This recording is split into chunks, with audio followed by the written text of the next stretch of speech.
Olá, tudo bem?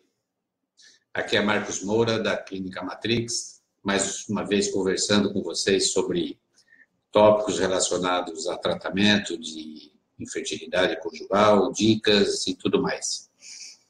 Essa reunião a gente faz quinzenalmente e vamos conversar hoje sobre o passo a passo da fertilização in vitro. Eu sei que existem muitas dúvidas a respeito desse assunto.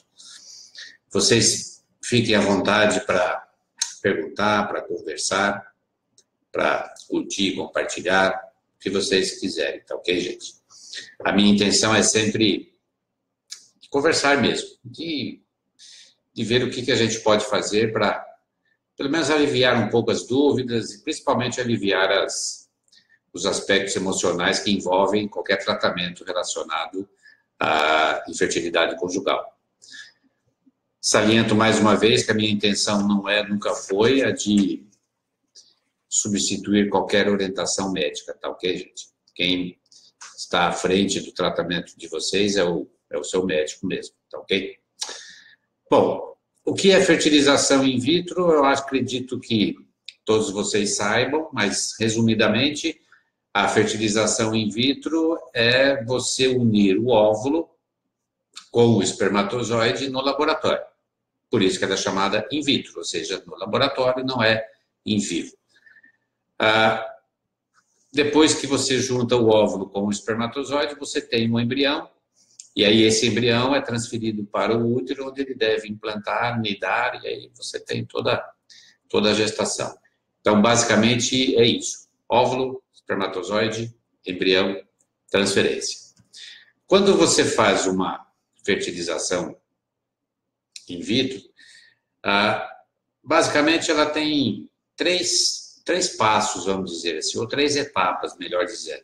Uma é a indução de ovulação, a coleta dos óvulos e a transferência dos embriões. Por que indução de ovulação? Quando a mulher não usa nenhuma medicação, ela vai ovular um óvulo. Na fertilização in vitro, pretende-se que ela tenha mais óvulos, para que no laboratório possa ser selecionado, possa ser escolhido os melhores óvulos, e assim você aumenta as chances de gestação. Então, a mulher passa por essa etapa de indução de ovulação, de utilizar medicações. Qual medicação utilizar? Gente, indução de ovulação, como qualquer tratamento, ele não é uma receita de bolo, não é uma situação em que você faz, vou induzir a ovulação, então eu vou usar a medicação A, B, C e etc. E para todo mundo eu vou usar A, B, C. As pacientes não são iguais, as mulheres não são iguais. A medicação que eu posso utilizar para a Camila, não necessariamente ela vai surtir um bom efeito na Ana e assim por diante. Então, cada indução de ovulação, ela tem que ser personalizada. Você tem que utilizar medicações de acordo com a investigação que foi feita previamente ao tratamento da fertilização. E existem medicações e medicações. Você pode fazer uma indução de ovulação usando medicações via oral, utilizando medicações injetáveis. Então, cada situação é uma. E essa indução de ovulação, ela demora muito tempo? É outra dúvida, que com grande frequência surge, ou seja, quanto demora um tratamento de fertilização? Se eu começar hoje a pensar em fertilização, eu vou demorar 6 meses para fazer? O tratamento em si, ele é rápido. O que, eventualmente, demora um certo tempo é o preparo pré-tratamento, ou seja, a mulher tem que fazer exames, tem que saber se está tudo ok do ponto de vista hormonal, ou seja, ela tem que ir para um tratamento de fertilização nas melhores condições possíveis para que isso aumente as chances de sucesso. Então, ela tem que um certo tempo prévio para se preparar para o tratamento. Fazer os exames, ultrassom, dosagens hormonais, etc. Então, esse preparo prévio é que às vezes demora, porque alguns exames dependem da época do ciclo para serem feitos. Não é qualquer dia do ciclo menstrual que você pode fazer uma avaliação avaliação hormonal, por exemplo. Pode ser necessários exames seriados de ultrassom, podem ser necessários exames radiológicos e assim por diante. Então, o tratamento em si, ele depende de um preparo prévio. Então, isso é importante, tá? Bom, mas nós estamos falando da indução. Quanto tempo demora a indução? Naturalmente, fisiologicamente, depois que a mulher menstrua, ela vai ter a sua ovulação mais ou menos 2 semanas depois. É o tempo em que o folículo, lá no ovário, onde está o óvulo, vai sofrer ação hormonal, vai crescer e o óvulo vai amadurecer. Este é o tempo da indução de ovulação numa fertilização in vitro, 2 semanas. Nós seguimos não é que nós seguimos, nós obedecemos a fisiologia normal da mulher. Então, a mulher menstrua, ela começa a sua indução de ovulação.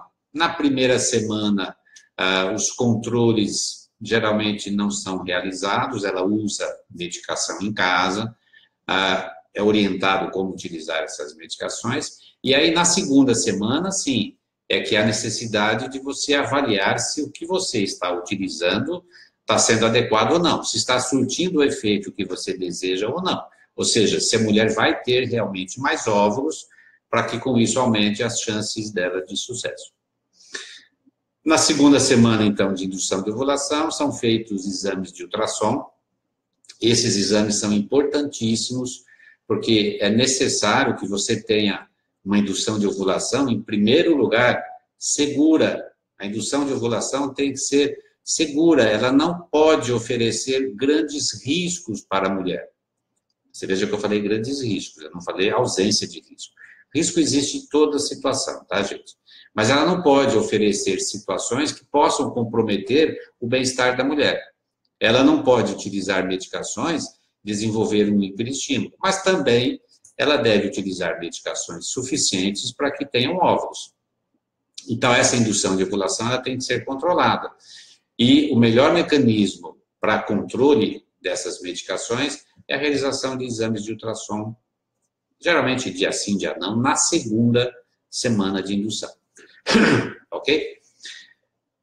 São exames rápidos, simples. Os exames vão nortear se o que o profissional médico está fazendo está de acordo. E aí, quando esses folículos atingem um tamanho legal, para que possa ser realizada a coleta de óvulos, aí nós passamos para a segunda fase, que é a coleta dos óvulos. Quais são os efeitos, vamos dizer, indesejáveis, nem seria efeitos colaterais, que eu diria, nessa fase de indução de ovulação? Como a mulher vai utilizar medicações para ter mais óvulos, os ovários aumentam de tamanho. Então, ao invés de você ter um folículo, você vai ter 5, 6 em cada ovário. O ovário pequenininho, desse jeitinho assim, ele aumenta, ou seja, aquela comparação que eu sempre faço.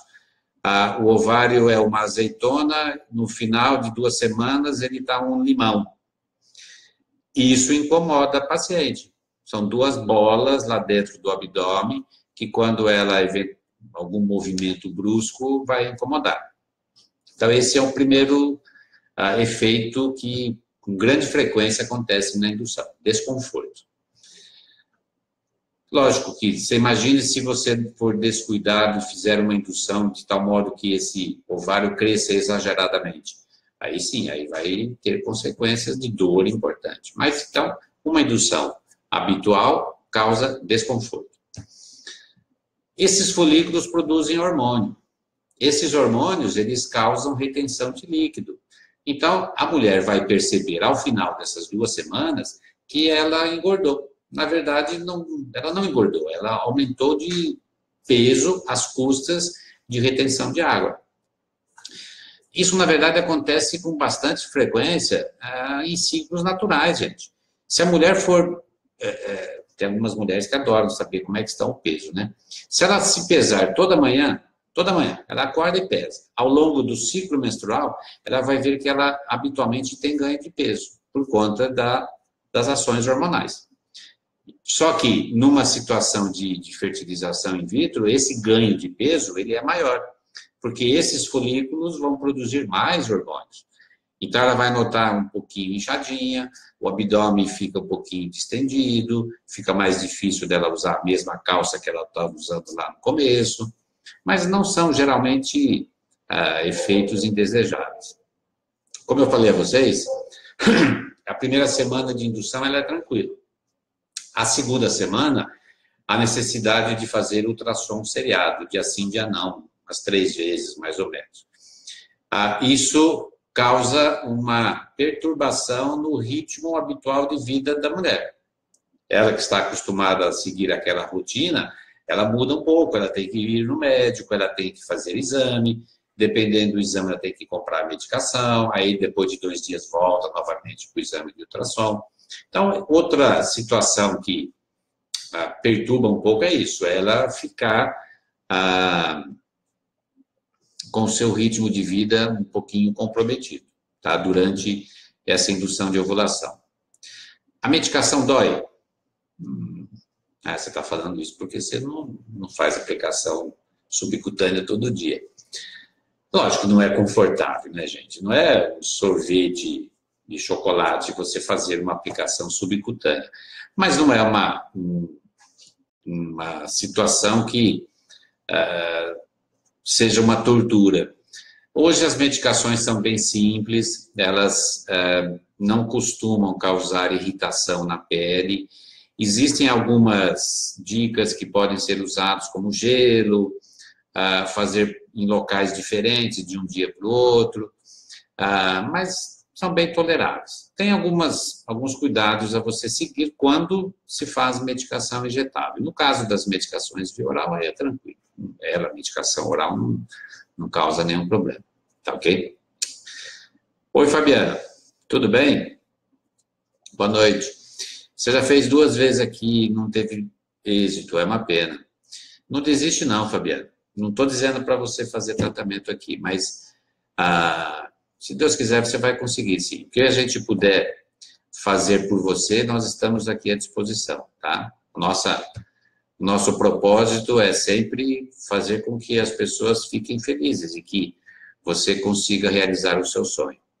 Tá ok? Me dá um alô, a gente conversa, vamos ver o que a gente pode conversar aí, tá bom? Oi, Glaucio, tudo bom, Pedro? É verdade, Glaucio, Deus é maravilhoso mesmo. Realmente, o que a gente faz aqui na clínica é evidenciar todos os dias o milagre que Deus faz na vida, ou seja, o que a gente vê hoje e o resultado disso ao longo dos dias. Né? Bom, indução de ovulação é o primeiro passo. O segundo passo agora é colher os óvulos. Só que vocês vejam, os ovários estão dentro do abdômen da mulher. Você faz a coleta com um processo invasivo. A gente faz a coleta com a ultrassom transvaginal, em que você utiliza um guia e uma agulha que você fura o folículo, aspira, e aí você consegue pegar os óvulos. Esse processo de coleta de óvulos é um processo invasivo, como eu falei. Você vai com uma agulha, você vai perfurar a mucosa vaginal, você vai perfurar peritônio, você vai perfurar o próprio ovário. Então, há necessidade de você utilizar medicações para não ter dor. A coleta de óvulos, ela é feita com sedação. Então, quem faz essa sedação é um anestesista. Então, ele vai fazer uma injeção endovenosa e vai ficar cuidando da mulher que está colhendo os óvulos naquele período que é bem rápido, é 5 minutos, é bem tranquilo, tá ok? Mas a sedação é o melhor procedimento. Houve uma época, muito tempo atrás, parece que faz muito tempo, mas há 20 anos atrás, nós fazíamos coleta de óvulos, talvez mais, 20, com anestesia local. E não é legal, gente, não é legal. A gente não tem uma segurança que você tem hoje com a sedação. Então, ela é bem tranquila, a sedação, ela funciona, tem riscos como todo procedimento, mas os riscos são muito pequenos, o anestesista vai cuidar muito bem de você, tá certo? Então, essa coleta é feita com sedação e com ultrassom. Bernila, oi Bernila, saudades. Tudo bem, menina? Por onde é que você anda? E aí, Márcia, um beijão, bem. Beijão. Ah, eu estava falando da coleta, né? A coleta em si, como eu falei, ela não dói, porque é um procedimento bastante rápido, bem tranquilo. Eventualmente, depois da coleta, você pode ter algum desconforto, nada assim que habitualmente você não consiga manejar com medicações para dor. Riscos da coleta, repito aquilo que eu falei antes, todo procedimento tem risco. A grande vantagem da coleta de óvulos por ultrassom transvaginal é que você está visualizando o que você está fazendo. Hoje você utiliza agulhas para fazer essa coleta que são visíveis no ultrassom. Você sabe aonde que você está indo com a agulha, o que você está fazendo. Então, a chance de você ter complicações é mínima, tipo romper um vaso, provocar uma infecção e assim por diante. Mas, lógico, a coleta ela tem que ser feita por profissionais que estejam capacitados e que saibam até onde podem ir. Nós já tivemos situações, e lógico, todos os profissionais que fazem isso com certeza tiveram, de deixar um ovário sem fazer a coleta, porque ele está numa posição, uma localização que possa oferecer riscos. Você fala, ó, eu gostaria de colher esses ovos, mas não dá, tá? Então, a coleta em si, ela é bem tranquila, há necessidade da anestesia, ela é rápida. Assim que você realiza essa coleta, esses óvulos, eles vão para o laboratório, e aí no laboratório eles serão identificados, eles serão classificados, você vai ter uma avaliação se realmente eles estão maduros. Se eles estiverem maduros, é aí que você consegue fertilizá-los. Não há como você fertilizar um óvulo imaturo. Então, no laboratório é que você vai analisar esses óvulos e, a partir daí, realizar de uma forma adequada o procedimento indicado. Seja uma fertilização convencional, seja uma ICSI, seja uma super ICSI e assim por diante. Então, nesse dia da coleta de óvulos, realiza-se a coleta de sêmen do companheiro, seja através de masturbação, seja através de punção testicular, em casos em que o homem é azospérmico, ou seja, não tem espermatozoides no ejaculado. Realizou essa coleta dos espermatozoides, face à injeção nos óvulos, ou a fertilização convencional. A partir daí, o que acontece com os óvulos é se tornar embrião. Ou seja, aquele óvulo que você injetou, que você colocou o espermatozoide, ele começa a se dividir. Esse é o embrião. Se não houver divisão, se não houver fertilização, esse óvulo ele tende a degenerar. Então, a partir daí, você vai ter a divisão celular no laboratório, configurando aí o embrião.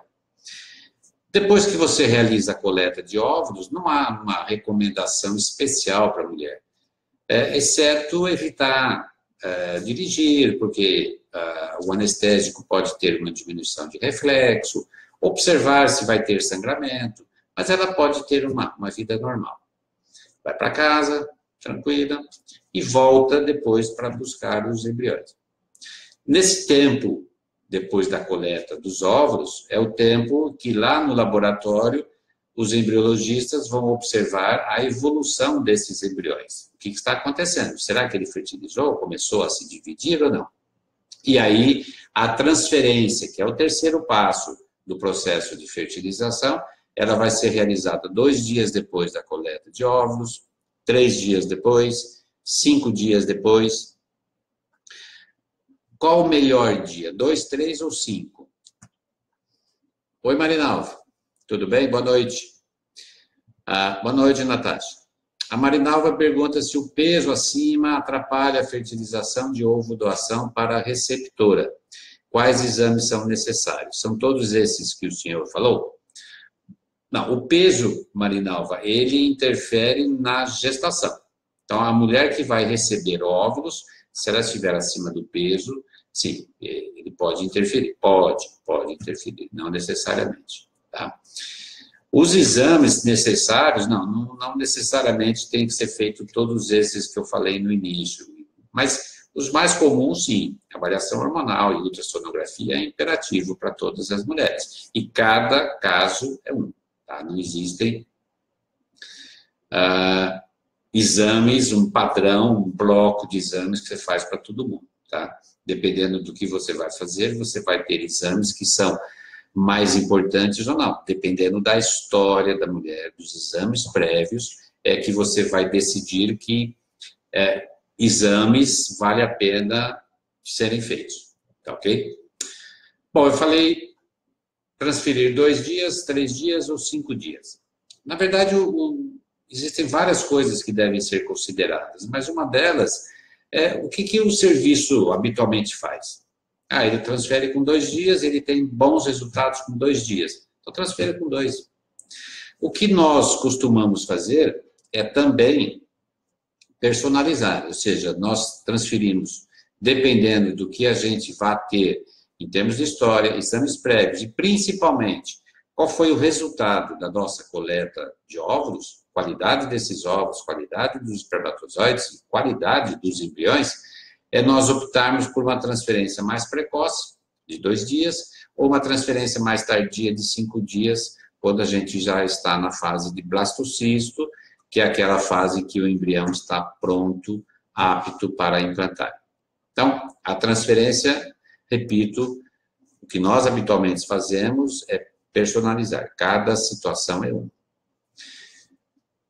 Como nós colocamos esse embrião intraútero? Esse é o passo crucial do tratamento. Você vai ter um catéter de transferência. O catéter de transferência é uma... Vou mostrar para vocês aqui.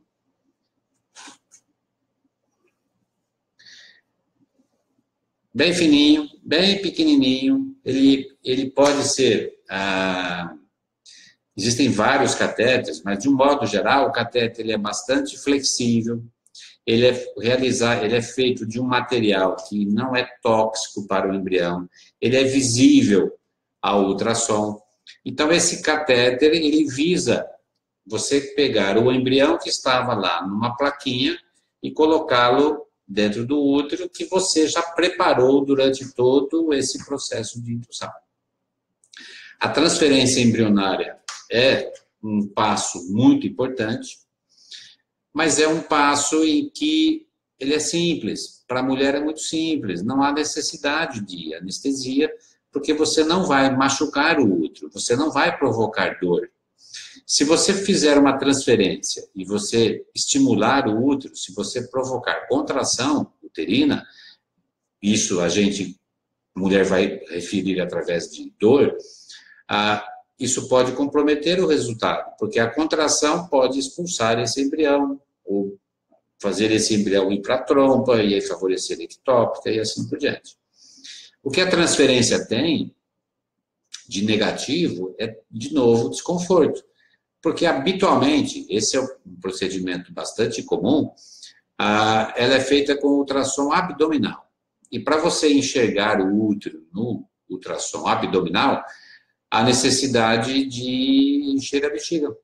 Então, a mulher tem que beber água antes, não precisa, de jejum. Eu esqueci de falar, né, que para colher o óvulo, como vai ser feita a sedação, há necessidade de jejum. Já para a transferência, é o inverso, ela tem que beber água, porque ela precisa encher a bexiga para você visualizar o útero no ultrassom, para fazer uma transferência no local adequado. Então, a transferência embrionária é um processo simples, indolor, que só tem o desconforto de um exame ginecológico associado ao ultrassom abdominal. Bexiga cheia. Faça a transferência, pronto, terminou a última etapa que envolve a indução de ovulação, a coleta de óvulo e a transferência embrionária. A partir da transferência embrionária, a mulher vai aguardar 12 a 14 dias, geralmente 2 semanas, para fazer o seu teste de gravidez. A necessidade de repouso depois da transferência, esse também é uma grande dúvida das mulheres, não há necessidade de repouso. Vida normal. O que nós costumamos orientar é só ter uma vida sem extravagância, né? Não vai fazer uma transferência embrionária e correr uma maratona. Quantas mulheres estão aí nas academias fazendo exercícios e vão saber daqui a 2 semanas que estão grávidas? Então, não há necessidade de repouso. Mas, vida normal. Aliás, até mesmo o repouso em excesso não é legal, tá? O que a mulher pode fazer depois da transferência para ajudar no processo de implantação é continuar com as medicações que o médico prescreveu. As medicações são importantes. As medicações, elas visam continuar o processo de preparo uterino para a implantação. Então, as medicações, seja medicações injetáveis, seja medicação via oral, seja medicação vaginal, intradérmica, ou até mesmo adesivo, transdérmica, essa medicação ela é importante para que você tenha um sucesso depois de 2 semanas. E depois de 2 semanas, você faz o teste de gestação positivo, aí você vai confirmar a gestação e tudo mais. Esse tempo que decorre da transferência do embrião até o teste de gestação é um tempo bastante angustiante, porque não há grandes exames para serem feitos. A mulher vai ficar aguardando 2 semanas para saber o resultado do tratamento que ela fez. Mas é isso aí mesmo, gente. São 2 semanas que a gente sempre orienta, olha, se possível, não fique pensando no tratamento que você fez, tá? Então, vejam que o processo todo, ele é um processo, não é tão longo, do começo do tratamento da menstruação até você realizar a transferência embrionária são 15, 20 dias, não mais do que isso. Depois se aguarda para saber o resultado. De um modo geral, é um tratamento que é bastante seguro, ele não oferece grandes riscos, ele não faz com que a mulher sofra grandes transformações físicas, ou seja, ele é bastante tolerável.